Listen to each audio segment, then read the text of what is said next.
Example 5.2, we have two capacitors, one 6 microfarads, 3 microfarads, with a voltage of 18 volts across them. We want to calculate the equivalent capacitance, the charge and potential difference, the voltage for each capacitor when they're connected in series and parallel. Let's draw the pictures for the circuits here. So the circuits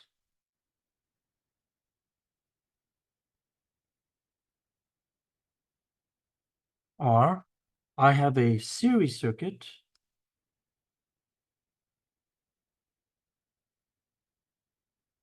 with these two capacitors. So I have a source, which is 18 volts, and then I have two capacitors in series.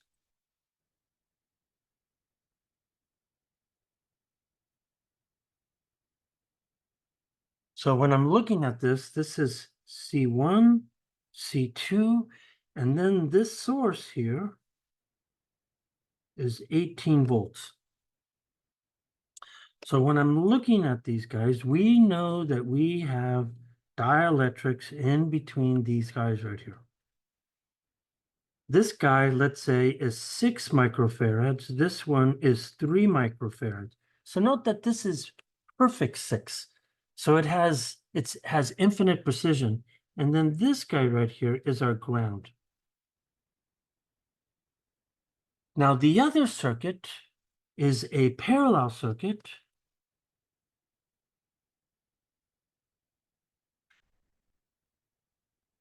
And when I look at this guy, what I have is that I have two capacitors in parallel. And the whole goal of this example is to compare the characteristics of capacitance, charge, and voltage for each of these. So this guy I'm going to call C1 and C2. Remember, they're still 6 and 3 microfarads. And I still have 18 volts across this guy. So I still have this thing right here. So now what we want to do is that we want to physically understand what to expect. What do these pictures show us here? So note that C1 has a larger capacitance than C2. So the way I'll display this here is that C1 has a higher capacity for storing charge. C2 has a lower capacity for storing charge. So what I'm really asking in this situation here is that I'm asking, what should we expect from capacitance, charge, and voltage when comparing circuits?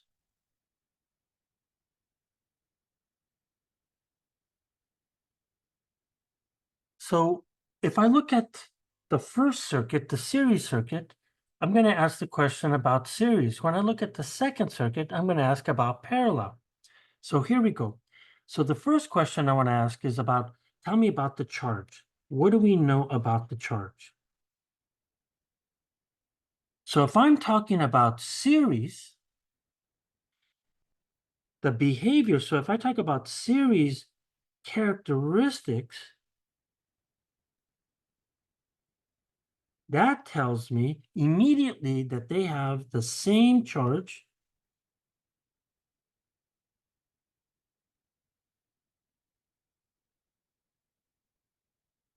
oops, they have different voltages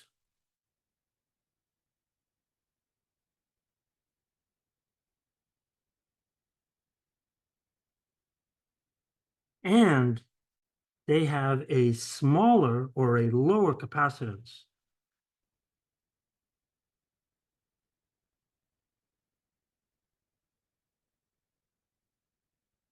So what do I see picture-wise?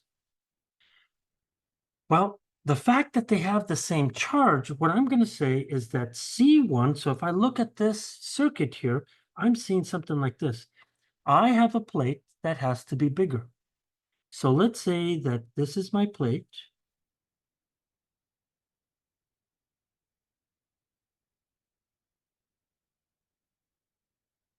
Right, so if I'm looking at this here, I didn't do a good job of the capacitance here.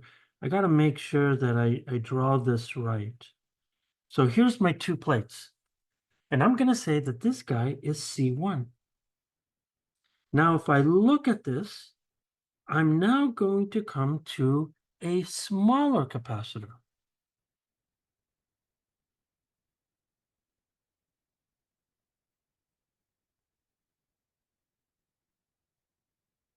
And I'm going to say that this is C2. Now, I didn't draw this in the right spot, so let me move this over and say that that's where the capacitor's at. And then I'm looking like this here. So if they're in series, so series, once again, series implies same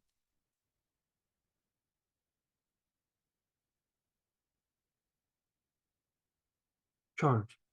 So that means that if I look at the top plate, if I have 7 charges on the top plate, I must have 7 charges on the bottom capacitor. Okay, so that just tells us that then in this situation here, this is all this is telling us is that Q1 has to be the same as Q2 because they're in series. Now, another thing that we should know here is that that also means that the total charge on a capacitor should be exactly the same. So now that I know that the charges are the same, let's talk about voltages. So when I'm talking about series, they should have different voltages. Now, we already knew that because I only have 2 nodes here. So if I was to come over here and I look at this node, and I was to come over here and I look at this node, what I'm seeing is that this guy is at 18 volts. This one right here is at 0 volts because that's how we chose the ground. So these two capacitors must divide the voltages. But what does the capacitance equation say? The capacitance equation then says that the voltages is equal to the charge divided by the capacitance. But check this out. The charge is the same, so this is inversely proportional to the capacitance. So then what this is telling us is that I would expect them, because C1 is 6 microfarads, this guy is 3 microfarads, the one with the smallest charge has the largest voltage. So in this case, we have a smaller C2, so that means I'm going to have a larger delta V2. And because I have a larger C1, I'm going to get a smaller delta V1. In other words, we know that in this situation, delta V2 has to be greater than delta V1. So we're seeing intuitively, this is what we're seeing right here. Now, another thing here is that in this case, the capacitance, so we have a decrease in capacitance. And the reason why we have a decrease in capacitance is because capacitance in series, that's equivalent to adding things inversely with the charge separation. And so the picture that we drew last time is that if I have two capacitors like this, I can write an equivalent capacitor that looks something like this here. So what I'm seeing here is that here, one capacitor has a distance of d, but this guy has a larger distance, which then tells us that the capacitance of series is smaller. So when I go and I calculate these values, that's exactly what I better see here. So let's go to series. So now if I look at series, here's my circuit. So I'm going to copy this circuit right here, and I'm going to bring it with me, and let's look at these details.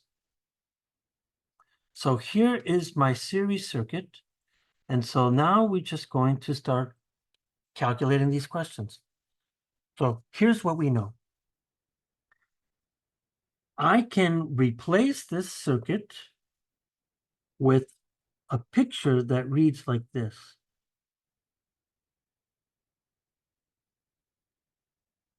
And I could call that 18 volts, and I can call this 0 volts. And when I do that, then I have my capacitors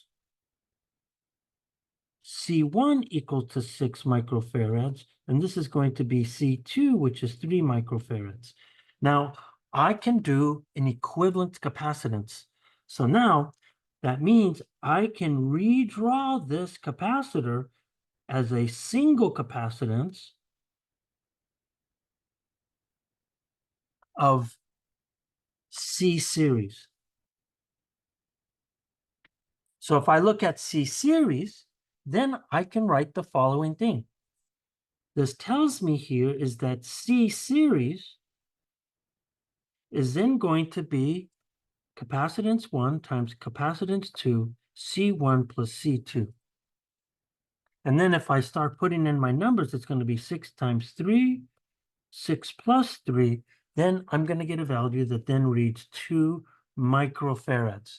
So right away, I now know the capacitance for series.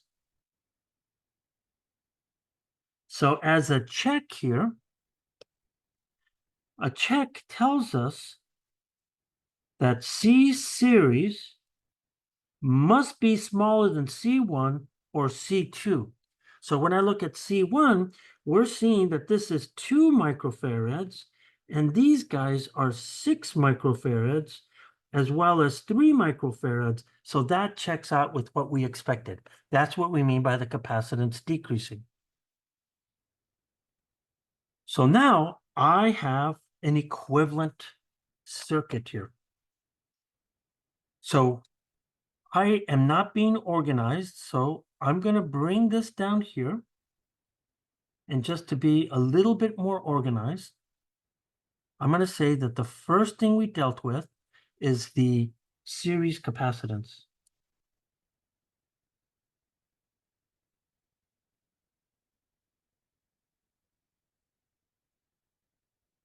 Okay, so now I have series capacitance.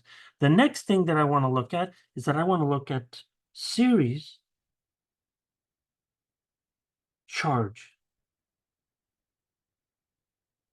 So what our circuit looks like is it looks like this. I can't tell the difference between these two circuits right here.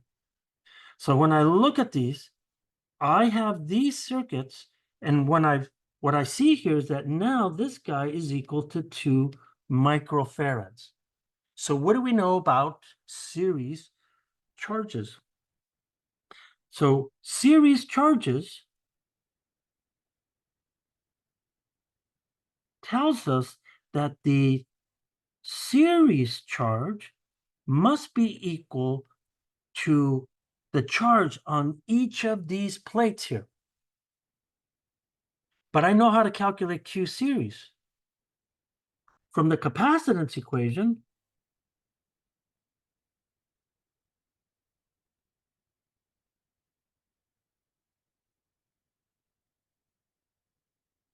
I could then say that Q series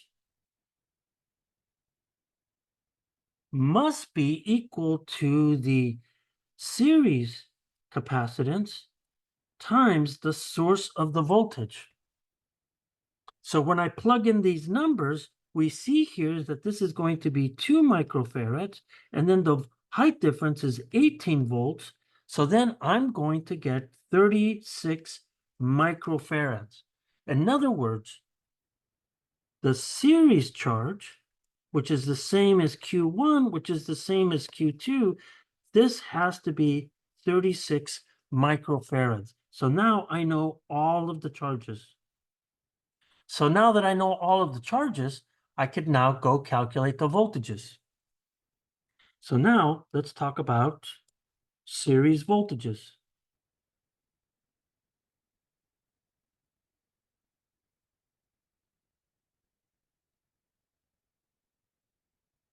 So again, what we know here is that this is my equivalent circuit right here. And what I do know is that I can go in and I can use the capacitor equation to calculate these voltages. So following the same process here, we know here that series voltages divide the source voltage.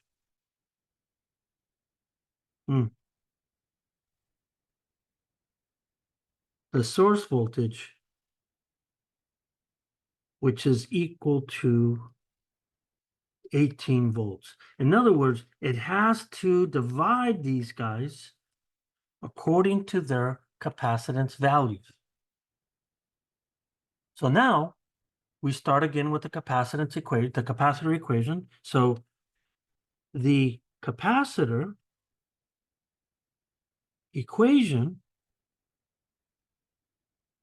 reads that Q is equal to C times dV. We know the charge, we know the capacitance. So then I can come in here and just say, what's the voltage of 1? So the voltage of 1 has to equal the charge of 1, which is C1. So if I plug in my numbers here, we see that this guy is 36 microfarads divided by the capacitance of 1, which is 6. Wait. I put farads up here. That was a mistake. It should have been coulombs. So this guy should be coulombs, not farads. So this is coulombs and this is farads. And so when I look at this combination, I get 6 volts. So I can repeat the same thing for the second one, which is Q2, C2. And then this guy again has the same charge divided by the capacitance, which is in this case is 3 microfarads. So then this becomes 12 volts. So when I'm looking at this thing, what am I actually seeing here? What I'm seeing is that if I look at what we talked about already, we should have seen that the source voltage, which is equal to 18 volts, which is equal to delta V1 plus delta V2, and we ask, are these guys the same? Well, if I put in my voltages, you can see that this is 6 plus 12. It also gives me 18 volts. So that's telling us that we have divided the voltages according to the capacitance. So now, in summary, V1 is 6 volts, V2 is 12 volts.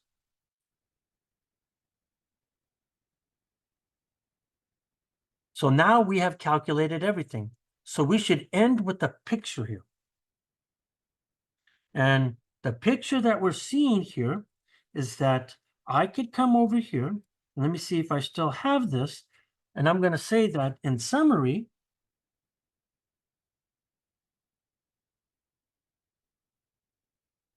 what I'm really seeing here is that I'm seeing an incline. So if I look at the potential landscape,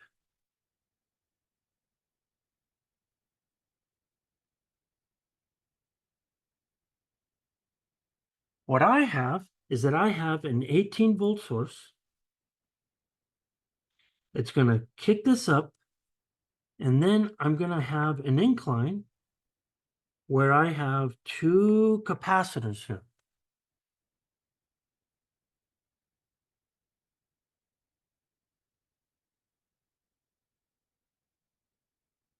And so if I draw this right, then this is what I'm going to see. This is capacitor 1, this is capacitor 2. Now, when I'm looking at these guys, I'm talking about heights here. So what do I know about the heights? This is 18 volts. So if I look at this thing, this tells me that I have a height from here to here of 18 volts. So what do I see about capacitor 2? Capacitor 2 is 12 volts. So its jump here has to be the largest. In fact, it should be 2/3 the height. So this is 12 volts.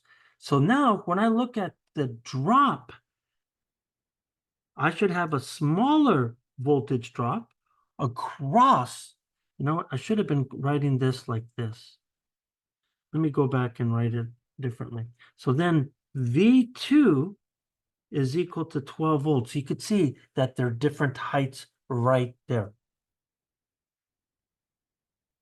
So now that I have that, I want to go back and look at parallel. So let's look at the parallel circuit. And what do we know about parallel circuits?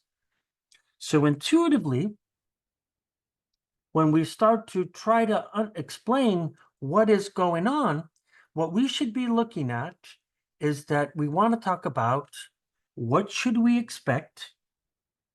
So the question that I'm asking now is,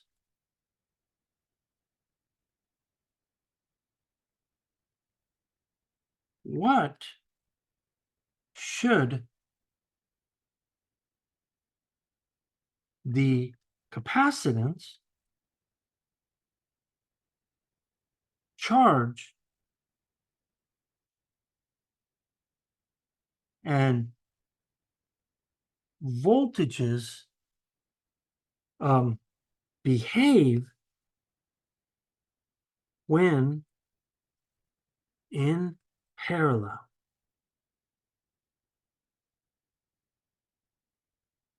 So let's look at those three things. So if I have a parallel circuit, what do I see here?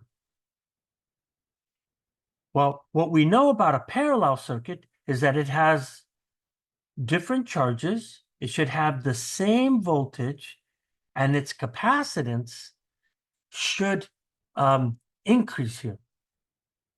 So let's look at the charge here. So if I have charge, so let's talk about parallel charge.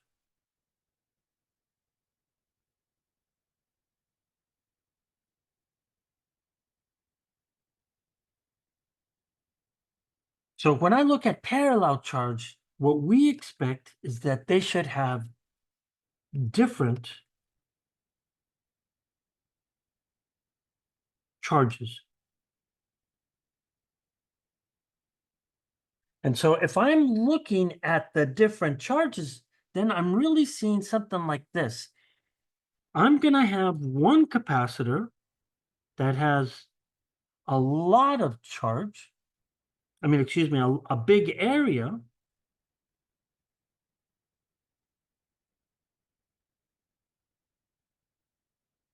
And then I'm going to have a second one that's going to have a smaller area.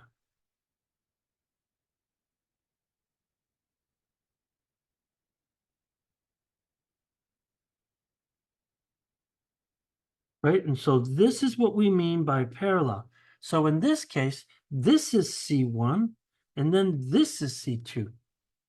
So what would I expect from the charges if they're in parallel? Well, they're going to go to the same voltage. So what I would expect, if I have a larger capacitor area, then I would expect that I'm going to have more charge that I can place on this guy right here. This one, because it's smaller, should take less charge. So in this situation here, when I'm looking at the charges, I would expect that the smaller capacitor to have lower charges here. So if I write this out, I would then say that we then see that parallel capacitors should then have that Q parallel should equal to Q1 plus Q2. And in this situation, we should be looking at that we have that in this situation, we should have that the what am I saying here? That the capacitor 1, so the larger the capacitor,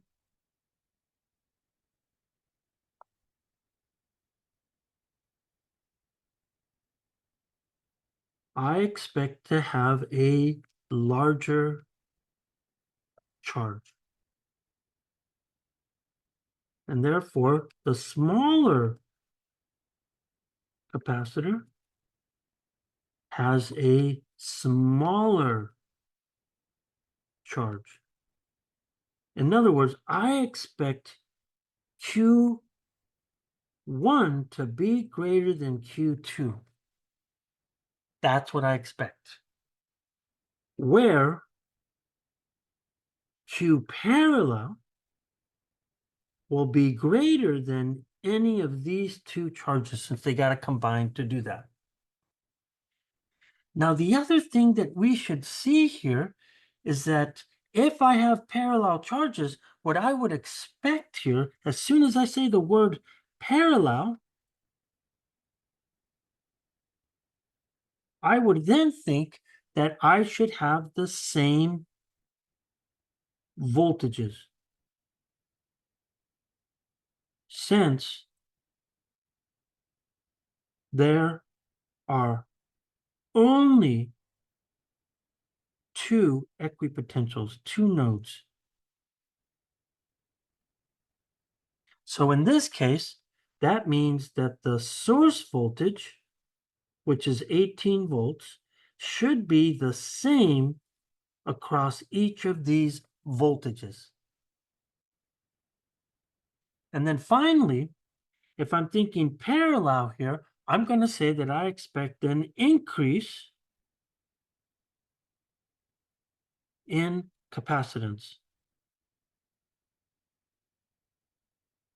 And that's because capacitance, when we add them, is effectively in parallel, we increase the area here.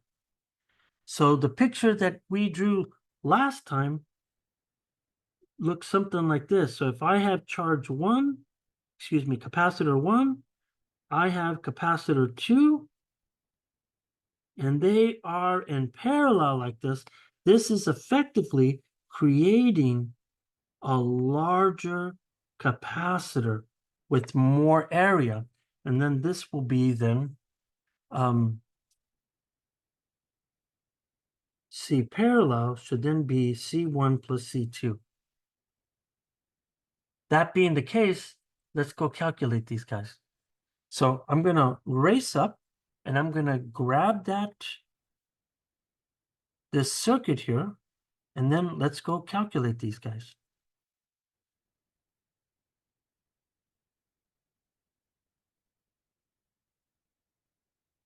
So the first thing that I would do is that I would not do what I did last time with the series circuit, because with the series circuit, I think we started with series capacitance, I believe. So that's probably the easiest thing. So let's talk about parallel capacitance.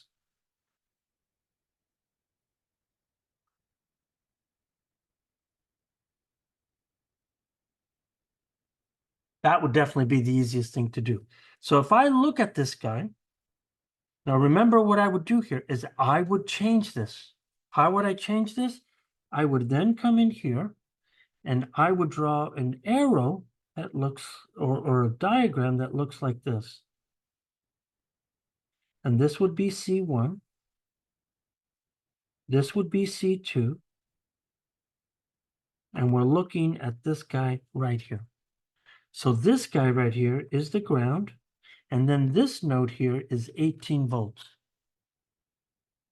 So our job here is to replace this with a single capacitance. And in this case, it's going to be a larger capacitance, which we will call C parallel. Now, I'm already doing this in here, so I probably should just move this down here.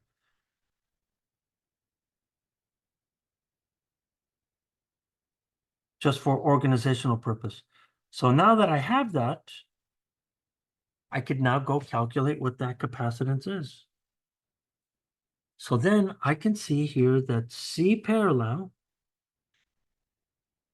is equal to C1 plus C2, since the areas increase here. So then this should be 6 plus 3. So now I'm going to get 9 microfarad, and this will be C parallel.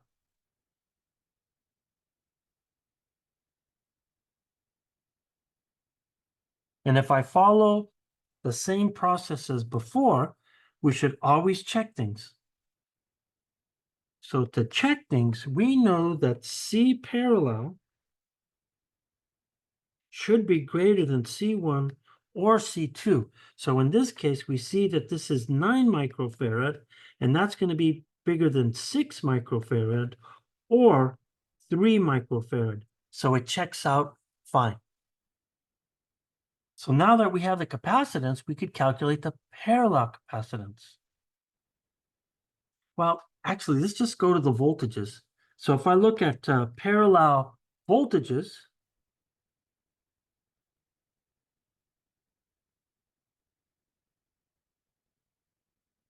you could see here from this picture right here,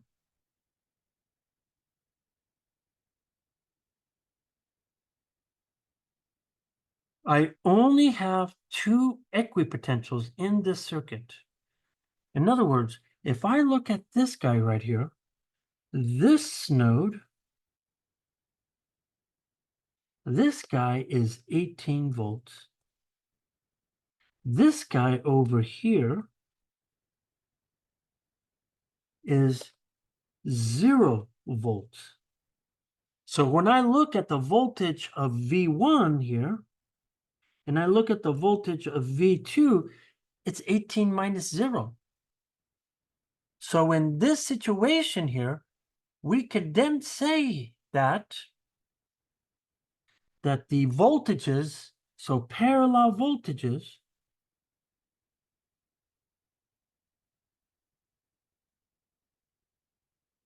are not divided. So in this case, we then say that the voltage of the source has to be the voltage of V1, which is the same as the voltage of V2, and that has to be 18 volts. So I have the capacitance, and now I have the voltages. So now I could go immediately to parallel charges.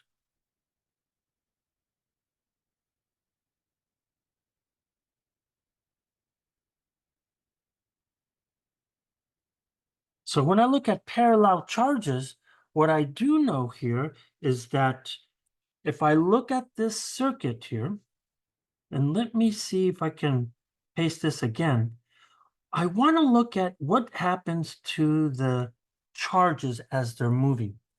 So I'm going to move this 18 volt over here. And what I'm seeing here is that I have charge that's coming down, right? So this is the current. And when it gets to this junction right here, what does it do? It splits. The current splits. And because it splits here, we could then come in and say that the sum of the charges have to equal the total charge. So then if I look at this guy, I can look at this guy and we could say that over here, we're going to get charge 1.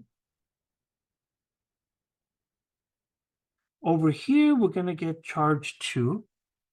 But all of the charge behaves as if it's being dropped on this capacitance, and this is the parallel capacitance. That's too small. So this guy should then get the total charge for this parallel configuration. But I know how to calculate the total charge.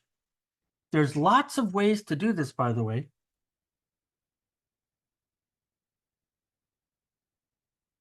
Okay, so one way that we could do is that we could calculate the individual charges right away. The other way is that we could calculate the total charge first and then go calculate the individual charges. There's lots of ways to do this. So let's calculate the individual charges. So the individual charges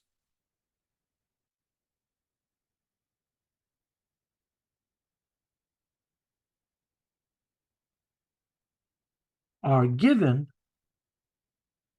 by the capacitor equation.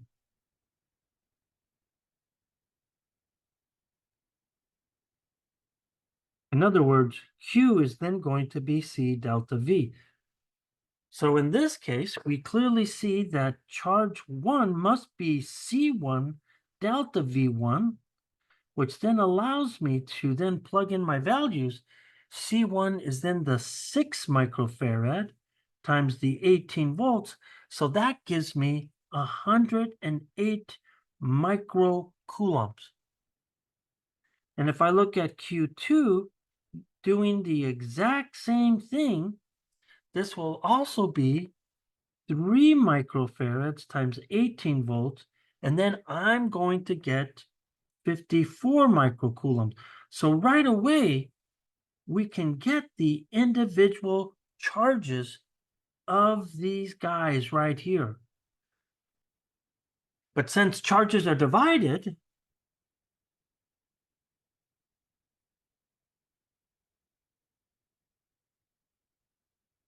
that tells us then the parallel charge should be a combination of each of these guys, which then tells us that in this situation, it should be 108 plus 54. So that should be 162 microfarad. And that gives me the total parallel charge. Now, as a check, there's another way that we could do this, is that this charge parallel is also right here. So if I copy this, we could then say that another way to calculate this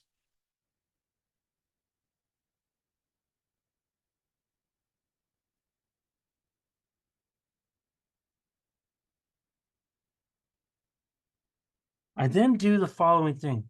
I have this circuit, and I know that this guy has parallel charge because it's an equivalent capacitance. So then in this situation, we could then say that then Q parallel is then going to equal to C parallel times the source voltage. So if I plug in these values, I get 9 microfarad times 18 volts, and I get a value of 162 microcoulombs, which is exactly the same value.